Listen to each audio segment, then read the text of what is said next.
Assalamualaikum warahmatullahi wabarakatuh. Halo semuanya, perkenalkan nama saya Nurasanah dengan NIM belakang 085, kelas 2C UIN Syarif Hidayatullah Jakarta. Pada kesempatan kali ini saya ingin menjelaskan materi mengenai analisis fonemik. Materi yang akan dibahas pada kesempatan kali ini yaitu yang pertama tabel analisis fonem, yang kedua tabel fonem menurut International Phonetic Alphabet, yang ketiga distribusi fonem, yang keempat klaster, dan yang kelima alofon. Baik, langsung saja pada pembahasan yang pertama yaitu tabel analisis fonem. Sebelum kita lanjut pada tabel analisis fonem, teman-teman harus mengetahui apa itu pasangan minimal. Menurut Venhar, pasangan minimal adalah seperangkat kata yang sama kecuali dalam satu bunyi. Lalu, ada juga pakar lain yang menyebutkan pasangan minimal ini dengan istilah kata berkontras, yaitu dua kata yang memiliki satu bunyi yang berbeda dan menghasilkan makna yang berbeda pula. Bunyi yang berfungsi membedakan makna ini disebut fonem, dan bunyi yang tidak berfungsi sebagai pembeda makna ini disebut font. Pasangan minimal memiliki ciri-ciri yaitu yang pertama memiliki jumlah huruf atau fonem yang sama, yang kedua memiliki satu bunyi atau fonem yang berbeda, dan yang ketiga memiliki makna yang berbeda. Baik, langsung saja kita lihat tabel analisis fonemnya. Pada kolom pertama terdapat pasangan minimal makan dan makin.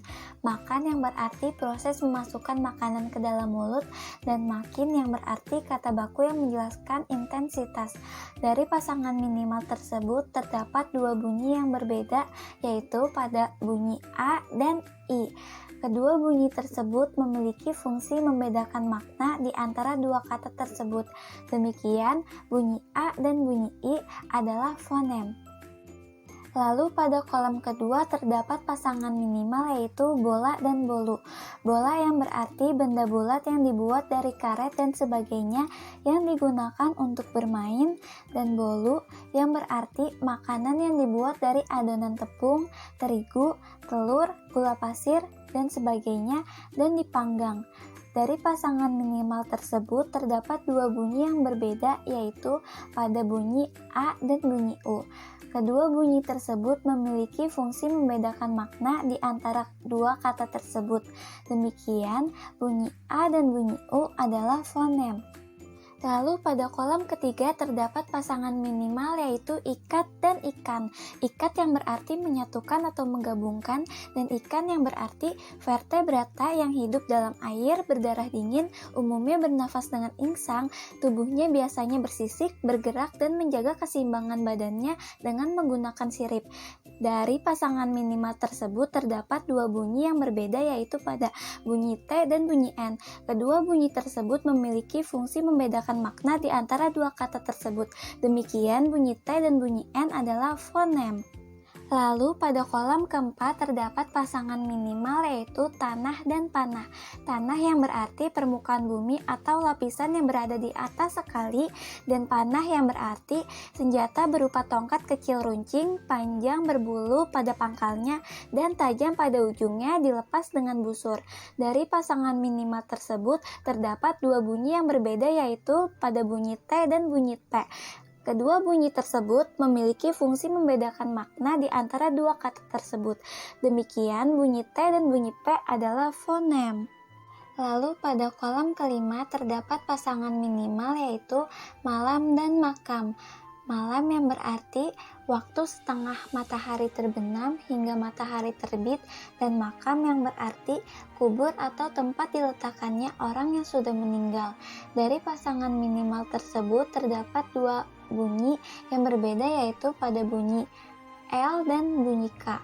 Kedua bunyi tersebut memiliki fungsi membedakan makna di antara dua kata tersebut. Demikian, bunyi L dan bunyi K adalah fonem. Lalu pada kolom ke-6 terdapat pasangan minimal yaitu hati dan hari. Hati yang artinya organ badan yang berwarna kemerah-merahan di bagian kanan atas rongga perut, gunanya untuk mengambil sari-sari makanan di dalam darah, dan menghasilkan empedu. Dan hari yang artinya waktu dari pagi sampai pagi lagi, yaitu satu edaran bumi pada sumbunya 24 jam. Dari pasangan minimal tersebut terdapat dua bunyi yang berbeda, yaitu pada bunyi T dan R. Kedua bunyi tersebut memiliki fungsi membedakan makna di antara dua kata tersebut. Demikian, bunyi T dan bunyi R adalah fonem. Lalu pada kolom ketujuh terdapat pasangan minimal yaitu akan dan aman. Akan yang berarti untuk menyatakan suatu yang hendak terjadi dan aman yang berarti bebas dari bahaya. Dari pasangan minimal tersebut terdapat bunyi yang berbeda yaitu pada bunyi K dan bunyi M. Kedua bunyi tersebut memiliki fungsi membedakan makna di antara dua kata tersebut. Demikian bunyi K dan bunyi M adalah fonem. Lalu pada kolom ke-8 terdapat pasangan minimal yaitu dewa dan sewa. Dewa yang artinya orang atau sesuatu yang sangat dipuja dan sewa yang artinya pemakaian sesuatu dengan membayar uang. Dari pasangan minimal tersebut terdapat dua bunyi yang berbeda yaitu pada bunyi D dan bunyi S. Kedua bunyi tersebut memiliki fungsi membedakan makna di antara dua kata tersebut. Demikian bunyi D dan bunyi S adalah fonem. Lalu pada kolom ke-9 terdapat pasangan minimal yaitu beda dan jeda. Beda yang berarti sesuatu yang menjadikan berlainan atau tidak sama antara benda yang satu dengan benda yang lain atau ketidaksamaan. Dan jeda yang berarti waktu berhenti sebentar, waktu beristirahat di antara dua kegiatan atau dua babak seperti dalam olahraga dan sebagainya. Dari pasangan minimal tersebut terdapat dua bunyi yang berbeda yaitu pada bunyi B dan bunyi J. Kedua bunyi tersebut memiliki fungsi membedakan makna di antara dua kata tersebut. Demikian bunyi B dan bunyi J adalah fonem. Selanjutnya pada kolom terakhir terdapat pasangan minimal yaitu batal dan batas. Batal yang berarti tidak berlaku atau tidak sah dan batas yang berarti ketentuan yang tidak boleh dilampaui. Dari pasangan minimal tersebut terdapat dua bunyi yang berbeda yaitu pada bunyi L dan bunyi S. Kedua bunyi tersebut memiliki fungsi membedakan makna di antara dua kata tersebut. Demikian bunyi L dan bunyi S adalah fonem. Baik, pada pembahasan berikutnya ada tabel vokal dan konsonan menurut International Phonetic Alphabet berdasarkan tabel A. Yang pertama ada tabel vokal menurut International Phonetic Alphabet. Di sini pada kolom depan dengan bunyi tak bundar baris tinggi terdapat fonem I. Lalu pada kolom tengah atau pusat baris rendah terdapat fonem A. Dan yang terakhir pada kolom belakang bunyi bundar baris tinggi terdapat bunyi U. Selanjutnya ada tabel konsonan menurut tabel International Phonetic Alphabet. Pada kolom pertama terdapat kolom bilabial. Bilabial adalah konsonan yang diartikulasi menggunakan kedua belah bibir. Lalu di sebelahnya ada kolom alveolar. Alveolar adalah konsonan yang diartikulasi dengan ujung lidah menyentuh bagian mulut yang keras di belakang gigi atas atau yang dinamai alveolum. Lalu pada kolom sebelahnya ada kolom palatal. Palatal adalah konsonan di mana anggota lidah dinaikkan ke langit-langit keras atau bagian pusat langit-langit mulut. Lalu pada kolom terakhir terdapat kolom velar. Velar yang berarti konsonan bersumber dari bagian belakang lidah menyentuh langit-langit lembut. Lalu di sini ada baris plosif atau letupan, lalu ada baris nasal atau sengau, lalu ada baris tril atau getaran, lalu ada baris frikatif atau geseran, lalu ada baris aproksiman atau hampiran, dan yang terakhir ada baris lateral aproksiman. Lalu pada kolom bilabial baris plosif terdapat fonem apa dan fonem abba. Lalu pada kolom bilabial pada baris nasal terdapat fonem amma. Lalu pada kolom alveolar pada baris plosif terdapat fonem atta dan fonem adda. Lalu pada kolom alveolar baris nasal terdapat fonem anna. Lalu pada kolom alveolar pada baris tril terdapat fonem arra. Lalu pada kolom alveolar pada baris frikatif terdapat fonem asa. Lalu pada kolom alveolar pada baris lateral aproksiman terdapat fonem ala. Lalu pada kolom palatal pada baris aproksiman terdapat fonem aya. Lalu yang terakhir pada kolom velar pada baris plosif terdapat fonem aka. Baik, kita lanjut pada pembahasan berikutnya yaitu distribusi fonem menurut tabel A. Sebelumnya saya ingin menjelaskan terlebih dahulu apa itu distribusi fonem. Distribusi fonem adalah letak atau beradanya sebuah fonem di dalam satu satuan ujaran yang kita sebut kata atau morfem. Secara umum, fonem dapat berada pada awal posisi kata, di tengah maupun di akhir kata. Secara khusus, fonem bisa berada pada ketiga posisi, namun bisa juga hanya berada pada posisi awal atau posisi akhir saja. Fonem vokal memang selalu dapat menduduki posisi pada semua tempat, berkenaan dengan posisinya sebagai kenyaringan pada setiap silabel. Sedangkan fonem konsonan tidak selalu demikian, mungkin hanya menduduki posisi awal atau akhir, tapi mungkin saja hanya menduduki posisi awal.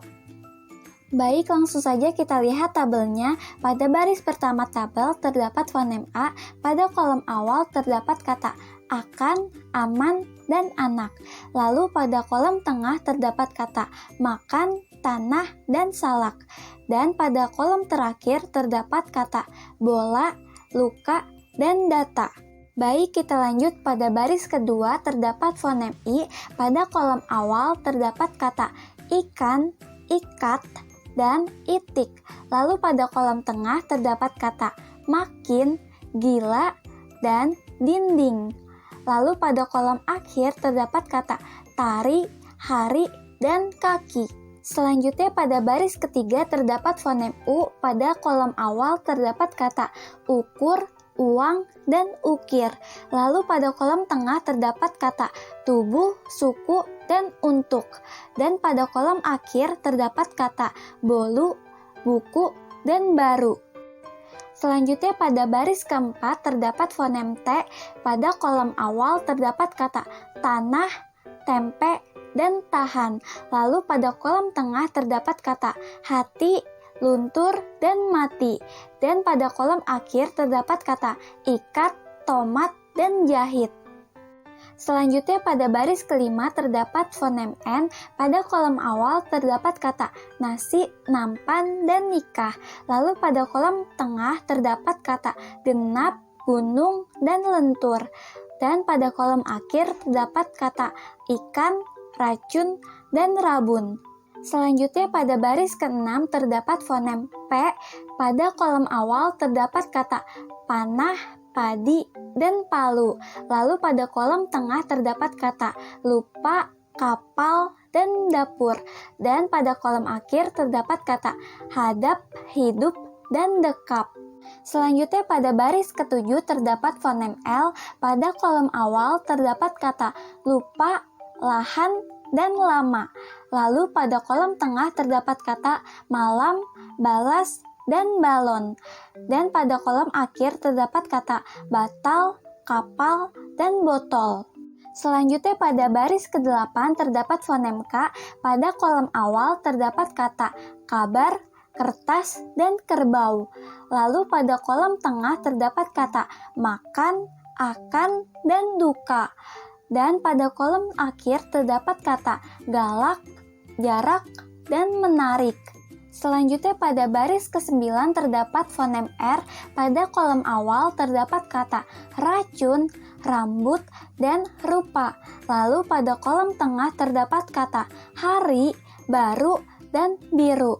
Dan pada kolom akhir terdapat kata lumpur, akhir, dan lapar. Selanjutnya pada baris ke-10 terdapat fonem M, pada kolom awal terdapat kata madu, main, dan macan. Dan pada kolom tengah terdapat kata aman, lembab, dan dompet. Dan pada kolom akhir terdapat kata makam, minum, dan garam. Selanjutnya pada baris ke-11 terdapat fonem D, pada kolom awal terdapat kata dewa, duku, dan domba. Lalu pada kolom tengah terdapat kata mundur, dodol, dan benda. Dan pada kolom akhir terdapat kata murid, sujud, dan tekad. Selanjutnya pada baris ke-12 terdapat fonem S. Pada kolom awal terdapat kata sewa, subuh, dan salak. Pada kolom tengah terdapat kata usus, khusus, dan pusing. Dan pada kolom akhir terdapat kata batas, arus, dan keras. Selanjutnya pada baris ke-13 terdapat fonem B. Pada kolom awal terdapat kata beda, baku, dan bingkai. Pada kolom tengah terdapat kata bebas, tubuh, dan beban. Dan pada kolom terakhir terdapat kata sebab, adab, dan hisab. Selanjutnya pada baris terakhir yaitu baris ke-14 terdapat fonem J. Pada kolom awal terdapat kata jeda, jagung, dan jaga. Lalu pada kolom tengah terdapat kata laju, ajar, dan fajar. Dan pada kolom akhir terdapat kata bajai. Baik, langsung saja kita masuk ke pembahasan selanjutnya yaitu distribusi klaster. Sebelum kita masuk pada tabelnya, teman-teman harus mengetahui apa itu klaster. Dalam linguistik, klaster adalah dua konsonan yang diucapkan sekaligus. Lalu, apa itu struktur silabel? Silabel atau suku kata adalah unit pembentukan kata yang tersusun dari satu fonem atau urutan fonem. Silabel dilakukan dengan merasakan puncak-puncak bunyi dan jeda. Struktur silabel bertujuan untuk melihat apakah hanya terdiri dari vokal dan konsonan. Adapun aksara fonetiknya adalah K untuk konsonan dan V untuk vokal. Lalu apa itu struktur fonotaktik? Struktur fonotaktik adalah kaidah penjajaran bunyi. Struktur fonotaktik bertujuan untuk melihat ada beberapa banyak konsonan yang bisa ditoleransi dalam satu bahasa. Yang harus teman-teman ingat ketika membuat analisis struktur fonotaktik adalah konsonan awal atau sebelum vokal, struktur fonotaktiknya adalah onset. Lalu vokal, struktur fonotaktiknya adalah nuklus. Dan konsonan akhir atau setelah vokal, struktur fonotaktiknya adalah koda. Baik, langsung saja kita lihat pada tabelnya. Pada baris pertama terdapat kata klakson dengan struktur silabel konsonan, konsonan, vokal, konsonan. Dan struktur fonotaktiknya adalah onset, onset, nuklus, koda. Oleh sebab itu, klusternya adalah KL. Lalu pada baris selanjutnya terdapat kata klasifikasi dengan struktur silabel konsonan, konsonan, vokal dan struktur fonotaktiknya adalah onset, onset, nuklus. Oleh sebab itu klasternya adalah KL.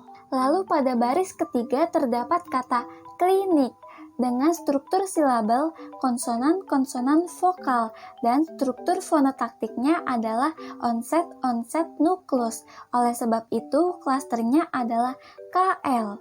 Lalu pada baris keempat terdapat kata jangkrik dengan struktur silabel konsonan, konsonan, vokal, konsonan dan struktur fonotaktiknya adalah onset, onset, nuklus, koda. Oleh sebab itu, klasternya adalah KR. Lalu pada baris selanjutnya terdapat kata holokrin dengan struktur silabel konsonan, konsonan, vokal, konsonan dan struktur fonotaktiknya adalah onset, onset, nuklus, koda. Oleh sebab itu, klasternya adalah KR. Lalu pada baris ke-6 terdapat kata deskripsi dengan struktur silabel konsonan, konsonan, vokal, konsonan dan struktur fonotaktiknya adalah onset, onset, nuklus, koda. Oleh sebab itu, klasternya adalah KR.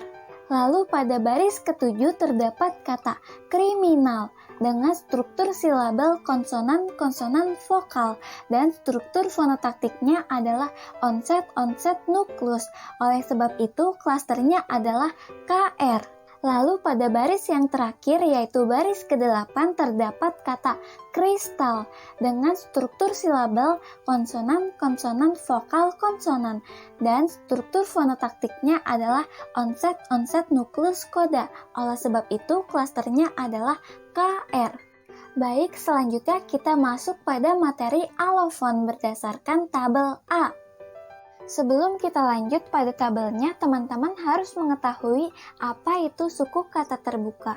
Suku kata terbuka atau silabel terbuka merupakan bunyi vokoid yang berdiri sendiri atau yang berada setelah bunyi kontoid. Lalu apa itu suku kata tertutup? Suku kata tertutup atau silabel tertutup merupakan bunyi kontoid yang berada setelah bunyi vokoid. Baik, langsung saja kita lihat tabelnya. Pada fonem A. Pada kolom suku kata terbuka terdapat kata bola. Jika disilabelkan menjadi bola, kata la memiliki silabel konsonan vokal. Oleh sebab itu, kata tersebut merupakan suku kata terbuka atau silabel terbuka karena terdapat bunyi vokoid setelah bunyi kontoid. Dan pada kolom suku kata tertutup terdapat kata batas. Jika disilabelkan menjadi batas, struktur silabelnya adalah konsonan vokal konsonan. Oleh sebab itu, kata tersebut merupakan suku kata tertutup atau silabel tertutup karena terdapat bunyi kontoid setelah bunyi vokoid.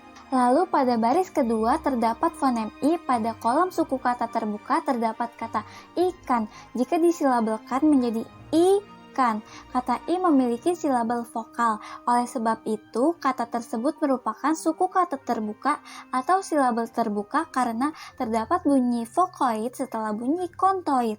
Dan pada kolom suku kata tertutup terdapat kata garis. Jika disilabelkan menjadi garis, struktur silabelnya adalah konsonan vokal konsonan. Oleh sebab itu, kata tersebut merupakan suku kata tertutup atau silabel tertutup karena terdapat bunyi kontoid setelah bunyi vokoid. Lalu pada baris terakhir terdapat fonem U. Pada kolom suku kata terbuka terdapat kata baru. Jika disilabelkan menjadi baru, kata ru memiliki silabel konsonan vokal. Oleh sebab itu, kata tersebut merupakan suku kata terbuka atau silabel terbuka karena terdapat bunyi vokoid setelah bunyi kontoid. Dan pada kolom suku kata tertutup terdapat kata tubuh. Jika disilabelkan menjadi tubuh, kata buh memiliki struktur silabel konsonan vokal konsonan.